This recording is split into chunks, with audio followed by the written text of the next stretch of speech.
Hello students, তোমাদের সবাইকে আমাদের চ্যানেলে ওয়েলকাম জানাই। আজকে তোমরা যারা সবেমাত্র ক্লাস 9 থেকে ক্লাস 10 এ উঠেছো, তোমাদের জন্য লাইফ সায়েন্সের প্রথম ক্লাস, তোমাদের যেটা ফার্স্ট চ্যাপ্টার, তোমাদের ফার্স্ট চ্যাপ্টার হচ্ছে জীবজগত নিয়ন্ত্রণ ও সমন্বয়। তার মধ্যে অনেকগুলো ভাগ রয়েছে, মানে সংবেদনশীলতা, সাড়া প্রদান, তারপর উদ্ভিদ হরমোন, প্রাণী হরমোন, স্নায়ুতন্ত্র এবং গমন, এরকম ভাবে 5টা ভাগ রয়েছে। তার মধ্যে ফার্স্ট যেটা ভাগ মানে 1.1, কেমন 1.1 মানে জীবজগতের নিয়ন্ত্রণ ও সমন্বয়, যেটা চ্যাপ্টার 1.1, কেমন চ্যাপ্টার নাম্বার হচ্ছে আমাদের এখানে 1.1 সেটা আমরা স্টার্ট করতে চলেছি। একদম নতুন ক্লাস, তোমরা ক্লাস 10 এবং হাতে তোমাদের বলতে গেলে প্রায় 1 বছর মতো সময় রয়েছে। 1 বছর ভালো রকম ভাবে তোমাদের প্রিপারেশন নিতে হবে এবং সব থেকে বড় ব্যাপার হচ্ছে সিলেবাসের মধ্যে যা কিছু রয়েছে আমাদের, সেগুলো আমাদের একদম ভালো করে বুঝে নিতে হবে। তারপর আমাদের কোশ্চেন আনসার প্র্যাকটিসের ব্যাপার রয়েছে, সবগুলো আমরা করব, অবশ্যই করব। তবে তার আগে আমাদের যেহেতু টেক্সট বুকের মধ্যে যা বিষয়গুলো রয়েছে, সব কনসেপ্টগুলো আমাদের ভালো করে বুঝে নিতে হবে। প্রত্যেকটা কনসেপ্ট খুব সহজ করে আমরা বুঝে নেব। তারপর আমাদের যেভাবে প্রিপারেশন নেওয়ার প্রয়োজন হবে, কোশ্চেন আনসার বলো, টেক্সট বুকের কোশ্চেন আনসার বা টেস্ট পেপার, সবগুলো আমরা কিন্তু পরপর সলভ করব। প্রথম কাজ হচ্ছে আমাদের টেক্সট বুক থেকে আমাদের কনসেপ্টগুলো বুঝে নেওয়া। চলো স্টার্ট করি। আমাদের ফার্স্ট যে চ্যাপ্টার সেটা হচ্ছে জীবজগতের নিয়ন্ত্রণ ও সমন্বয়। আমরা জানি যে যে কোনো জীব কিন্তু উত্তেজনায় সাড়া দেয়। উত্তেজনায় সাড়া দেওয়া মানে কেমন? উত্তেজনায় সাড়া দেওয়া মানে, ধরো এখন শীতকাল, এই শীতকালে যখন আমার ঠান্ডা লাগে, তখন ঠান্ডা লাগার সময় আমি গরম হয়তো জামা কাপড় পরলাম বা সোয়েটার পরলাম, ওকে। বা শীতকালের সময় হয়তো স্নান করতে গেছি, ঠান্ডা জল গায়ে ঢেলেছি, একদম প্রচন্ড কাঁপুনি শুরু হয়ে গেল, কেমন ঠান্ডা লেগে আহ করে উঠলাম। হ্যাঁ, মানে এটা হচ্ছে এক ধরনের সংবেদনশীলতা, ঠান্ডা জলের প্রতি আমি সংবেদনশীল, ওকে। বা তুমি হয়তো রান্নাঘরে ঢুকেছো কোনো একটা জিনিস খাওয়ার জন্য, হয়তো গরম কোনো পাত্র ছিল, তুমি বুঝতে পারোনি, হঠাৎ হাতটা টাচ হয়ে গেছে, তুমি সঙ্গে সঙ্গে সরিয়ে নিলে, কেমন? তার কারণ গরম জিনিসের প্রতি মানে ওই তাপ বা উষ্ণতা এখানে উদ্দীপক হিসেবে কাজ করছে, তার প্রতি তুমি সংবেদনশীল, তাই জন্য তুমি সেটা সরিয়ে দিলে, হাতটা সরিয়ে নিলে। আবার দেখেছো বিভিন্ন গাছ, যেমন কুমড়ো বলো বা কিছু যেগুলোতে মানে যেগুলোর কাণ্ডে আকর্ষ থাকে, সেগুলো ধরো একটা আমি লাঠি রাখলাম, তো সেই লাঠিটাকে পেঁচিয়ে কিন্তু পেঁচিয়ে ওপর দিকে উঠতে থাকে, ওকে। উদ্ভিদেরও কিন্তু সংবেদনশীলতা দেখায়। আগে ভাবা হতো, মানুষ ভাবতো যে শুধুমাত্র জীব যারা মানে মানুষ, কুকুর, ভেড়া, পিঁপড়ে, ইঁদুর, বেড়াল, হাতি, এই সমস্তরই শুধু প্রাণ মানে প্রাণী যারা, তাদের শুধু প্রাণ আছে, ওকে, এবং তারাই শুধুমাত্র মানে উদ্দীপনায় সাড়া দেয়। কিন্তু পরবর্তীকালে আচার্য জগদীশ চন্দ্র বসু তিনি ক্রেস্কোগ্রাফ যন্ত্র, সেই যন্ত্রটার নাম হচ্ছে ক্রেস ক্রেস্কোগ্রাফ, কেমন ক্রেস্কোগ্রাফ যন্ত্রের সাহায্যে কি প্রমাণ করেছিলেন? উদ্ভিদের প্রাণ রয়েছে, উদ্ভিদেরও কিন্তু প্রাণ আছে, শুধুমাত্র প্রাণীদের প্রাণ রয়েছে তা কিন্তু নয়, উদ্ভিদের প্রাণের অস্তিত্ব কিন্তু তিনি প্রমাণ করেছিলেন, আচার্য জগদীশ চন্দ্র বসু। এছাড়া তিনি রেজোনেন্ট রেকর্ডার বলে একটা যন্ত্র হয়, সেখানে তার সাহায্যে আমাদের মানুষের বা যে কোনো প্রাণীর ক্ষেত্রে যেমন প্রতিবর্তক ক্রিয়া রয়েছে, আমরা পড়বো আরো অনেক আমাদের পরবর্তীকালে চ্যাপ্টারগুলোতে রয়েছে, এবং প্রতিবর্তক ক্রিয়া উদ্ভিদের ক্ষেত্রেও কিন্তু লক্ষ্য করা যায়, ওকে। যাই হোক, আমরা যেটা বলছিলাম যে আমাদের যে কোনো জীব, সেটা উদ্ভিদ হতে পারে বা প্রাণী হতে পারে, তারা কিন্তু বাইরের কোনো বা ভেতরের কোনো উদ্দীপনার প্রভাবে সাড়া দেয়। আমি বললাম যে ঠান্ডা জিনিস, সেটা বাইরে আমি গায়ে ঢালছি, সেটা বাইরের মানে সাহায্যে আমার কি হলো, আমার কিন্তু পরিবর্তন ঘটলো, মানে আমি সাড়া দিলাম, ওকে।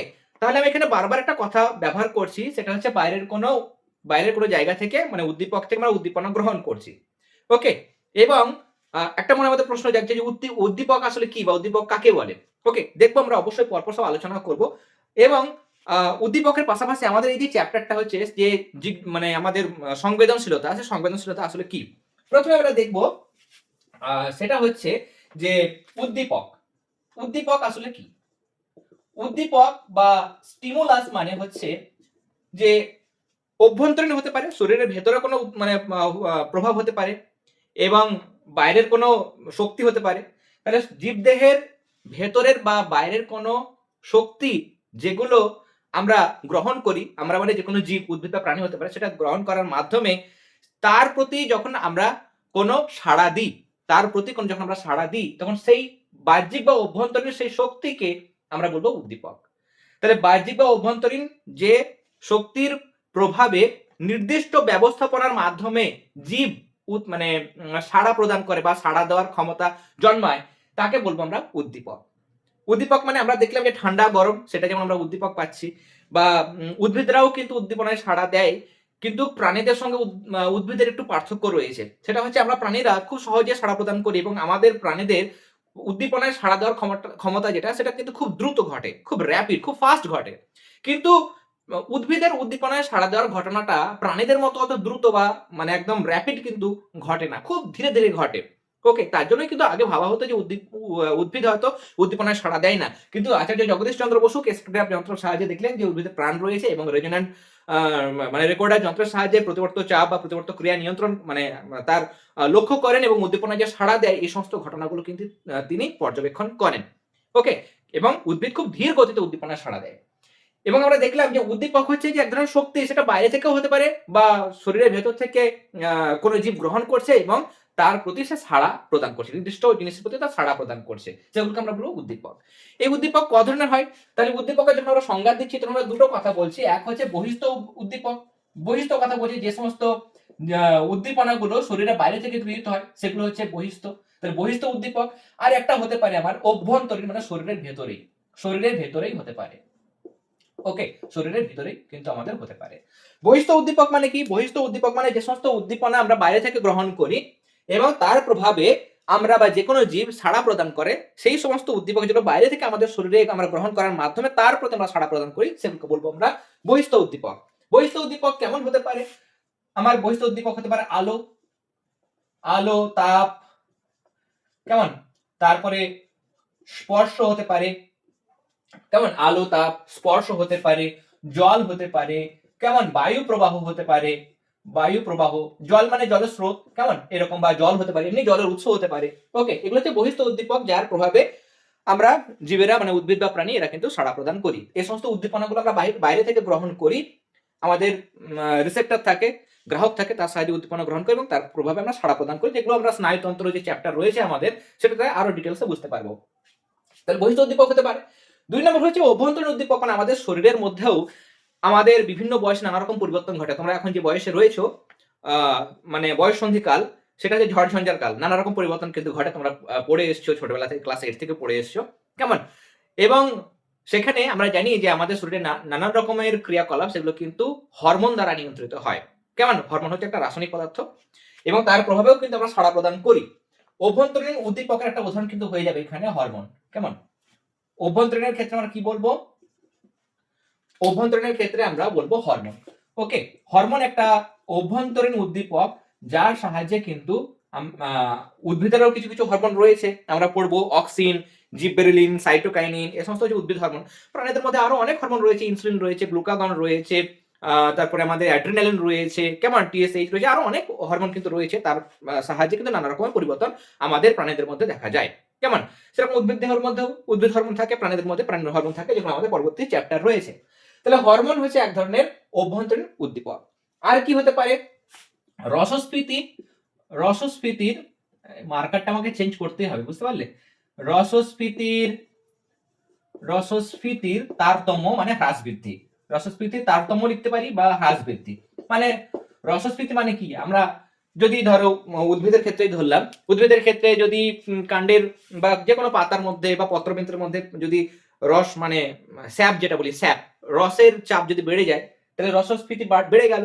চাপ যদি কমে যায় তাহলে রসস্ফীতির চাপ কমে গেল এবং তার প্রভাবে নানা রকম পরিবর্তন হয়, সেগুলো আমরা পড়বো। তাহলে এখানে এগুলো কিন্তু শরীরের ভেতরেই থাকে। হরমোন শরীরের ভেতরেই থাকে, উদ্ভিদের মধ্যেও থাকে, প্রাণীদের মধ্যেও থাকে। রসস্ফীতির হ্রাস বৃদ্ধি শরীরের ভেতরেই কিন্তু মানে কোষীয় তরল হতে পারে বা জলীয় অংশ হতে পারে, তারও কিন্তু তারতম্য মানে চাপের হ্রাস বৃদ্ধি ঘটে এবং তার ফলে কিন্তু উদ্ভিদের চলন দেখা যায়। ওকে, তাহলে উদ্দীপক ২ ধরনের হতে পারে, বহিঃস্থ এবং অভ্যন্তরীণ উদ্দীপক হতে পারে। এবং যখন কোন জীব বহিঃস্থ বা অভ্যন্তরীণ উদ্দীপকের প্রভাবে সাড়া প্রদান করে, সেই ঘটনাকে বলা হয় কি? সংবেদনশীলতা, সেনসিটিভিটি। ওকে, সেটাকে আমরা কি বলবো? সংবেদনশীলতা বলবো, যেটা আমাদের চ্যাপ্টার। ওকে, সংবেদনশীলতা। ওকে, তাহলে বহিঃস্থ বা অভ্যন্তরীণ উদ্দীপকের প্রভাবে কোন জীবের সাড়া প্রদান করার যে ক্ষমতা তাকে বলা হয় সংবেদনশীলতা। ক্লিয়ার? এবার আমরা যেটা দেখছিলাম মানে সাড়া প্রদান কিরকম ভাবে হতে পারে উদ্ভিদ এবং প্রাণীদের মধ্যে, আমি প্রাণীর একটা উদাহরণ দিলাম। বা পরিযায়ী পাখিরা তোমরা দেখেছো যে তাদের দেশে যখন শীত থাকে তখন অপেক্ষাকৃত গরম যে দেশ মানে আমাদের দেশগুলোতে চলে আসে। তাহলে এই পরিযান করছে, এটাও কিন্তু এক ধরনের মানে আমাদের সংবেদনশীলতা। ওকে, বা বিভিন্ন পরিবেশে মানিয়ে নেওয়ার জন্য কিন্তু জীবেরা বা প্রাণীরা কিন্তু নানা রকমের ধরনের পরিবর্তন ঘটায়। উদ্ভিদের ক্ষেত্রেও আমরা দেখতে পাই যে অন্ধকার ঘরের জানলার সাইডে যদি আমরা একটা গাছ রেখে দিই, কিছুদিন পর আলো যেদিকে আছে সেদিকে বেঁকে যায়।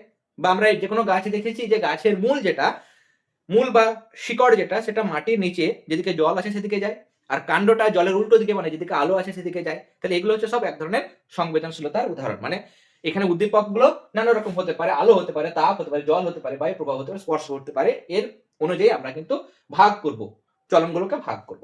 ওকে, এবার আমি যে কথা বলছি, আমি কিন্তু হাত পা নড়াচ্ছি, প্লাস হয়তো আমি নড়াচড়া করছি, আমি প্লাস তার সঙ্গে নড়াচড়া করছি। যখন আমরা অঙ্গ প্রত্যঙ্গ সঞ্চালনের মাধ্যমে এক জায়গা থেকে অন্য জায়গা পুরোপুরি সরে যাব, সেটাকে আমরা কি বলবো? সেটাকে আমরা বলবো গমন। গমন গমন মানে একদম পুরোপুরি স্থান পরিবর্তন। কারা করতে পারে?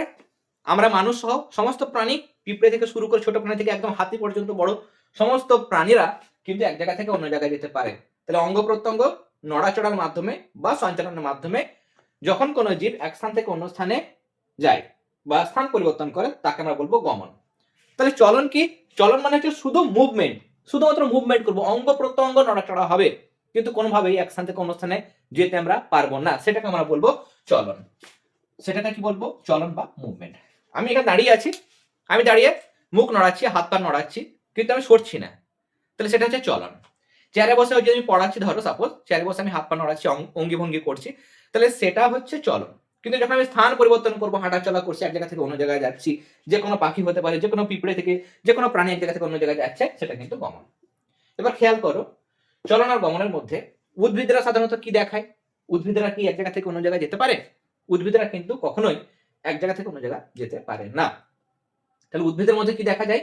উদ্ভিদের মধ্যে চলন দেখা যায়, আর প্রাণীদের মধ্যে গমন দেখা যায়। ব্যতিক্রম আছে, অবশ্যই ব্যতিক্রম রয়েছে। যারা এককোষী কিছু কিছু উদ্ভিদ রয়েছে, যারা বিভিন্ন উদ্দীপক হতে পারে, মানে জলস্রোতের মাধ্যমে বা তাপ উষ্ণতা, মানে কিছু কিছু এককোষী শৈবাল আমরা দেখবো, এগুলো ডিটেলসে বলবো, ক্ল্যামাইডোমোনাস, ভলভক্স, এই সমস্ত যে শৈবালগুলো আছে, সেগুলো বিভিন্ন উদ্দীপকের প্রভাবে এক স্থান থেকে অন্য স্থানে যেতে পারে, মানে তাদের কিন্তু গমন হয়। এককোষী যারা, কিছু কিছু এককোষী, এককোষী মানে খালি চোখে দেখাও যায় না, তাই না? তাহলে এককোষী কিছু কিছু নিম্ন শ্রেণীর উদ্ভিদ রয়েছে, যারা এক জায়গা থেকে কোনো জায়গায় যেতে পারে, গমন দেখা যায়, কিন্তু বেশিরভাগ উদ্ভিদ গমন কিন্তু দেখাতে পারে না। বেশিরভাগ উদ্ভিদের মধ্যে চলন হয়, আর প্রাণীদের মধ্যে চলন গমন দুটোই হয়। ওকে, তাহলে যদি পার্থক্য লিখতে বলে, তোমরা কি করে লিখবে? লিখবে যে অঙ্গ প্রত্যঙ্গ সঞ্চালনকে একটা জায়গায় আবদ্ধ থেকে অঙ্গ প্রত্যঙ্গ নড়াচড়াকে চলন বলে, আর অঙ্গ প্রত্যঙ্গ সঞ্চালনের মাধ্যমে এক স্থান থেকে অন্য স্থানে যাওয়াকে গমন বলে। এক্ষেত্রে শুধুমাত্র অঙ্গ প্রত্যঙ্গের সঞ্চালন ঘটে, কিন্তু কোনো স্থান পরিবর্তন ঘটে না, আর এখানে অঙ্গ প্রত্যঙ্গ সঞ্চালনের মাধ্যমে সামগ্রিকভাবে স্থান পরিবর্তন ঘটে। ওকে, চলন যদি হয়, গমন হবে, গমন নাও হতে পারে। আমি চলন মানে হাত পা নড়াচ্ছি, মুখ নড়াচ্ছি, মাথা নড়াচ্ছি, কিন্তু সরছি না, তাহলে চলন আবার হচ্ছে, কিন্তু গমন নাও হতে পারে, তাই না? আবার আমি হাত পা নড়াচ্ছি প্লাস গমনও করছি, তাহলে চলন হলে গমন হতেও পারে, চলন হলে গমন নাও হতে পারে। আমি যদি এক জায়গায় দাঁড়িয়ে হাত পা নড়াচ্ছি, তাহলে চলন হচ্ছে, কিন্তু গমন হয় না। কিন্তু আমি হাত পা নড়াচ্ছি, পা নড়ছে, হাঁটছি মানে পা নড়ছে, প্লাস আমি হেঁটে যাচ্ছি, তাহলে গমন হচ্ছে। তাহলে চলন হলে গমন হতেও পারে, নাও পারে। মানে চলন হলে যে গমন হবেই তার কোনো নিয়ম নেই। আমি যদি এক জায়গায় দাঁড়িয়ে হাত পা নড়াই, তাহলে শুধু চলন হবে, কখনোই কিন্তু গমন হবে না। কিন্তু গমন যদি হয়, চলন অবশ্যই হবে। কেন? কারণ তুমি যখন গমন করবে, এক জায়গা থেকে অন্য জায়গায় যাবে, হাত পা নড়াবে, উদ্ভিদের ক্ষেত্রে অঙ্গ প্রত্যঙ্গ নড়বে, মানে চলন হবে। তাহলে চলন হতে গেলে গমন হতেই হবে, এরকম কোনো নিয়ম নেই। চলন হলে গমন হতে পারে, নাও হতে পারে, কিন্তু গমন হলে অবশ্যই অবশ্যই চলন হবে। ওকে, বোঝা গেল? তাহলে এখানে আমাদের বেসিক কিছু জিনিস ছিল, চলন গমনের যে জায়গাগুলো ছিল সেগুলো আমরা এখানে আলোচনা করলাম। এরপরে আমাদের মানে যে কিছু ভাগ রয়েছে, সেই ভাগগুলো দেখব। যেমন আমাদের লজ্জাবতী গাছ, কেমন? লজ্জাবতী গাছের ক্ষেত্রে আমি তোমাদের কাছে সিম্পল একটা উদাহরণ দিচ্ছি। এই ধরো লজ্জাবতী গাছ, এবং এটা যৌগিক পত্র, মানে দুই দিকে কিন্তু আমাদের পাতা রয়েছে, দুই দিকে পাতা রয়েছে। আমি জাস্ট বোঝানোর জন্য তোমাদের বলছি, দুই দিকে কিন্তু পাতা রয়েছে, যৌগিক পত্র বা দ্বিপক্ষল আমরা কিন্তু বলতে পারি। ওকে, এবং লজ্জাবতী গাছের ক্ষেত্রে এখানে উদ্দীপক হচ্ছে স্পর্শ। স্পর্শ মানে টাচ। যদি আমরা টাচ করি পাতাটাকে, সেটা আমি হাত দিয়ে করতে পারি, বা তুমি যদি পেন্সিল নিয়ে করো, পেন্সিল নিয়েও কিন্তু হয়ে যাবে। যদি টাচ করো, পাতাগুলো তোমার টান টান ছিল, এরপরে এরকম ভাবে নেমে যাবে, নুয়ে পড়বে, পাতাগুলো নুয়ে পড়ে, কেমন? এবং লজ্জাবতীকে টাচ করলে যেহেতু পাতাগুলো নুয়ে পড়ে, এই জন্য একে আরেকটা নাম বলা হয়, সেটা হচ্ছে touch me not. Touch me not বলা হয়, টাচ মি নট। ঠিক আছে, আমরা টাচ করো না, টাচ করলে নেমে যাবে। এবার এইখানে যদি আমরা খেয়াল করি, এই জায়গাতে প্রত্যেকটা পাতার এই জায়গাতে মানে শেষের দিকে পাতাটা যেখানে লেগে থাকে, এই বৃত্ত জায়গাগুলোতে এক ধরনের কোষ থাকে বা অংশ থাকে, সেটা হচ্ছে পালভিনাস। ওকে, পালভিনাস বলা হয় এটাকে। এই পালভিনাসের ভেতর দিয়ে কি থাকে? কোষীয় তরল, কোষ রস, ক্লাস 9 পড়ে এসেছো, বা স্যাপ থাকে, স্যাপ, এসএপি, স্যাপ থাকে। যখন তুমি টাচ করো এখানে, এই মানে পালভিনাস থেকে কোষীয় অংশটা এই বৃত্তের দিকে একদম নিচের দিকে ভেতর দিয়ে চলে আসে বা অন্যান্য জায়গাতে ছড়িয়ে পড়ে। যখনই টাচ করছো, তাহলে এখান থেকে কোষীয় অংশগুলো পালভিনাস থেকে সরে যাচ্ছে। পালভিনাস থেকে যদি সরে যায়, তাহলে কোষীয় তরলের পরিমাণ বেড়ে গেল না কমে গেল? কমে গেল। কমে গেল মানে তুমি একটা বেলুনকে ধরো, বেলুনকে অল্প ফু দিয়েছো, তাহলে চাপটা কম। বেশি ফু দিয়েছো মানে বেশি হাওয়া ভরেছো, তাহলে চাপটা বেশি। সেরকম এতক্ষণ জলীয় অংশ বেশি ছিল পালভিনাসে, তাহলে চাপটা বেশি ছিল। যেই তুমি টাচ করেছো, সেখান থেকে জলীয় অংশ সরে গেল, মানে ওখানে চাপটা কমে গেল। চাপ কমে গেলে সেই জিনিসটা টান টান হয়ে থাকতে পারবে না, সেটা কি হবে? নুয়ে পড়বে। তখন এই পাতাগুলো, ধরো এটা টাচ করেছিল, পুরো এরকম ভাবে এরকম ভাবে এরকম ভাবে কিন্তু নিচে নেমে গেল, এটাকেও হয়তো নিচের দিকে নেমে গেল, তাহলে নিচের দিকে কিন্তু পাতাটা নেমে গেল। ওকে, আবার কিছুক্ষণ পর আবার যখন রসস্ফীতির চাপ বাড়বে, তখন আবার উঠে যাবে। তাহলে রসস্ফীতির চাপ যদি কমে যায়, তাহলে পালভিনাস থেকে কোষীয় অংশ মানে কোষীয় তরলগুলো সরে যাবে এবং পাতাটা কিন্তু কি হবে? নুয়ে পড়বে। ওকে, তখন পাতাটা কিন্তু নুয়ে পড়বে বা নিচের দিকে পড়ে যাবে। ওকে, আবার যখন কিছুক্ষণ পরে আবার ওইখানে কোষীয় তরল চলে আসবে পালভিনাস অংশে এবং রসস্ফীতির চাপ আবার বেড়ে যাবে, তখন পাতাটা কিন্তু আবার উপর দিকে উঠে যাবে। ওকে, এটাকে সিসমোনাস্টিক ত্বরণ বলে। এখন হয়তো যারা পড়োনি চ্যাপ্টারটা বুঝতে পারবে না, আমি আরো ডিটেলসে যাব, তখন তোমাদের আরো এটা কোন চলনের ভাগ সেটা তখন আমি এক্সপ্লেন করব। ওকে, তাহলে লজ্জাবতীর উদাহরণ হলো। আরেকটা উদাহরণ হচ্ছে, সেটা হচ্ছে বনচাঁড়াল। ওকে, বনচাঁড়ালের ক্ষেত্রে বনচাঁড়ালের ক্ষেত্রে কি হয়? বনচাঁড়ালের ক্ষেত্রে এর পাতাটা হচ্ছে যে এখানে মাঝখানে একটা বিশাল বড় পাতা থাকে এবং এই পাশে দুটো ছোট পাতা থাকে। ওকে, মানে সাইডে দুটো ছোট পাতা থাকে, মানে এটা ত্রিপত্রক বলতে পারো, ত্রিপত্রকের মতো। এখানে ত্রিপত্রক, সামনে বড় পাতা আর সাইডে দুটো ছোট ছোট পাতা। বিশেষ করে যান্ত্রিক উদ্দীপক। যান্ত্রিক উদ্দীপক মানে কোনগুলো বলতো? যান্ত্রিক উদ্দীপক, যান্ত্রিক উদ্দীপক। আচ্ছা, আমি এখানে যখন বলছিলাম অভ্যন্তরীণ উদ্দীপক হরমোন হতে পারে, অস্বস্তির চাপ হ্রাস বৃদ্ধি হতে পারে, ক্যালসিয়াম বায়োপজিটিভ আয়ন হতে পারে, কেমন? ক্যালসিয়াম সি বায়োপজিটিভ আয়ন হতে পারে। যান্ত্রিক উদ্দীপক মানে হচ্ছে স্পর্শ, আঘাত। একটি যান্ত্রিক উদ্দীপকের উদাহরণ দাও, এরকম আসতে পারে, কেমন?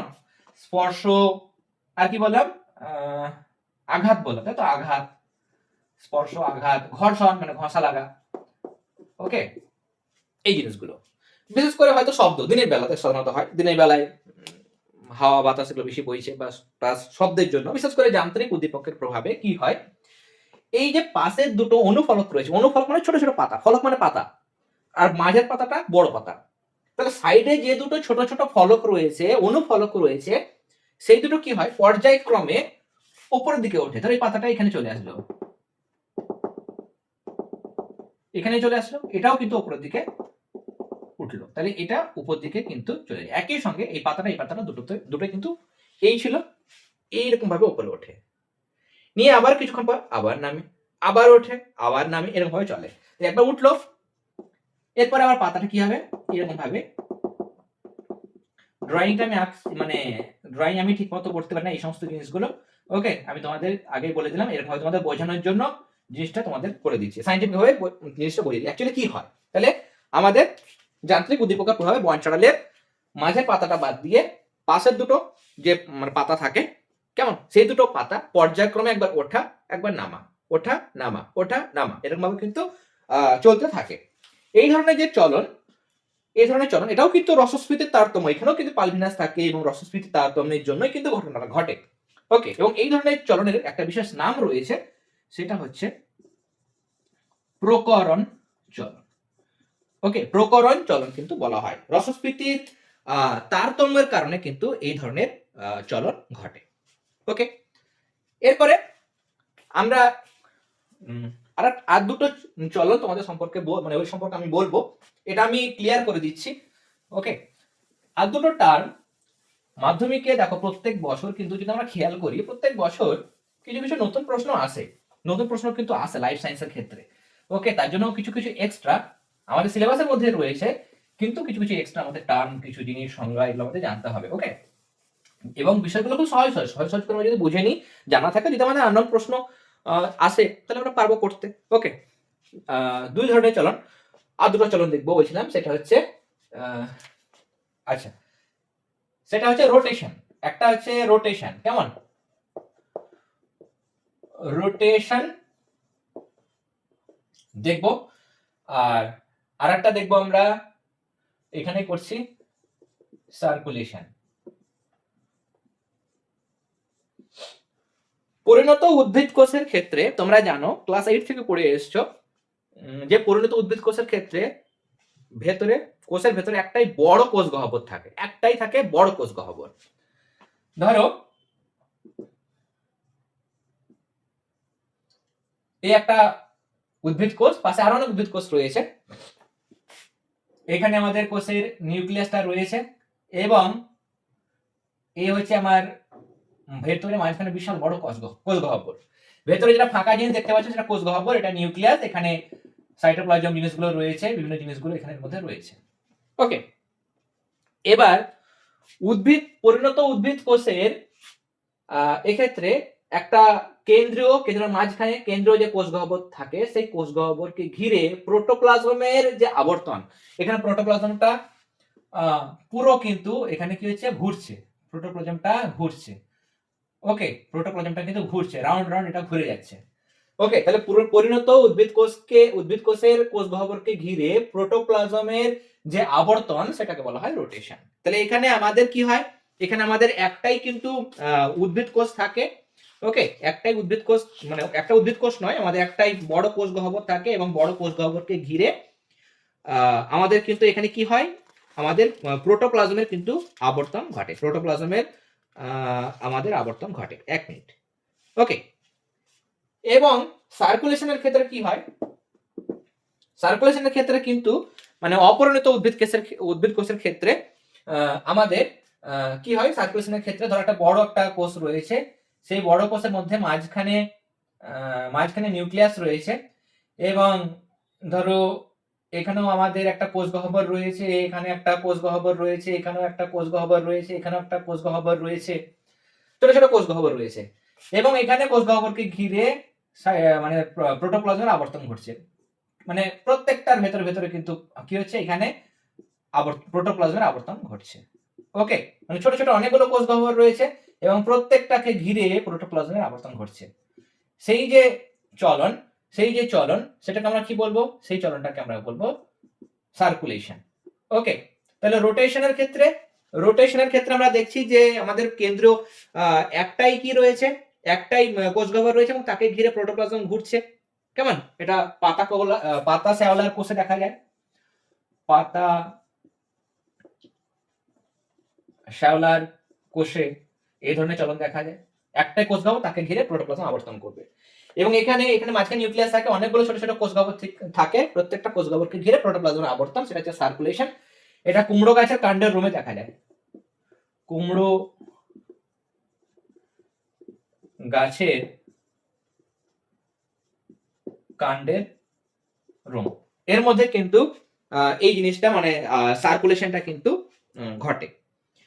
ওকে, তাহলে আজকে আমাদের এতটা পর্যন্ত আমরা আলোচনা করলাম রোটেশন এবং সার্কুলেশন পর্যন্ত। এরপরে আমাদের মানে যে চলনগুলো আছে, উদ্ভিদ চলনের যে 3টে ভাগ রয়েছে, ট্যাকটিক চলন, ট্রপিক চলন, ন্যাস্টিক চলন, এবং তাদের যে ভাগগুলো আছে সেগুলো আমরা পরবর্তী ক্লাসে আলোচনা করব।